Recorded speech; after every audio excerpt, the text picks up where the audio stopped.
Le sens de la confirmation, c'est la plénitude du don de Dieu.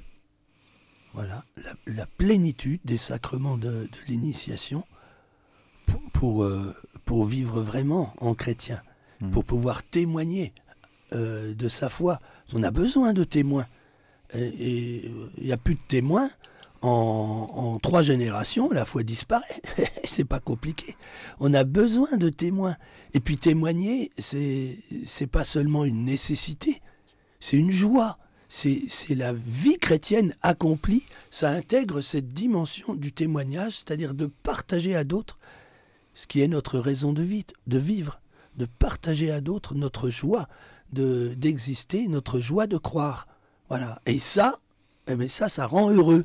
Et donc, la grâce de l'Esprit Saint qui vient sur ces confirmants, qui vient sur toute l'Église diocésaine rassemblée, parce que ma joie de cette célébration de la confirmation, c'est une cathédrale presque pleine.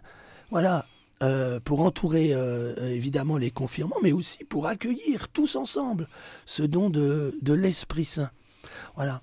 Et donc, c'est vraiment ce renouveau profond dans la grâce de l'Esprit Saint pour vivre sa vie chrétienne à plein, à fond, et puis pour être témoin des merveilles de Dieu, comme le dit le récit de la Pentecôte.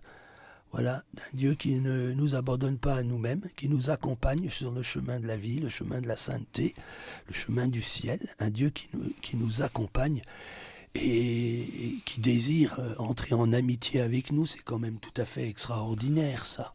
Ce qui est intéressant, ce sont des adultes qui sont en démarche de catéchuménat. Donc comment justement ils sont préparés et comment reçoivent-ils ce sacrement de la confirmation? Alors, la particularité des 2 dernières années, on va dire, c'est un accroissement assez considérable, sensible, du nombre des confirmants, et évidemment qui pose un défi aux communautés chrétiennes. Comment les accompagner? Évidemment, des petites équipes, au début c'était comme ça, 1 ou 2 accompagnateurs pour chacun, pour pouvoir les suivre pas à pas dans leur cheminement. Mais ça devient compliqué quand on a 12, 15, 20 confirmants dans une paroisse. Évidemment, ça exige de repenser le parcours de préparation. L'essentiel, évidemment, c'est de...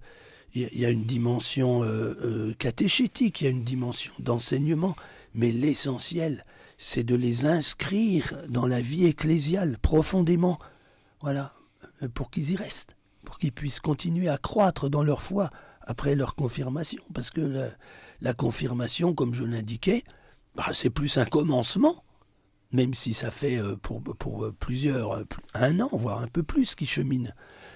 C'est plus un commencement qu'un aboutissement. Hein?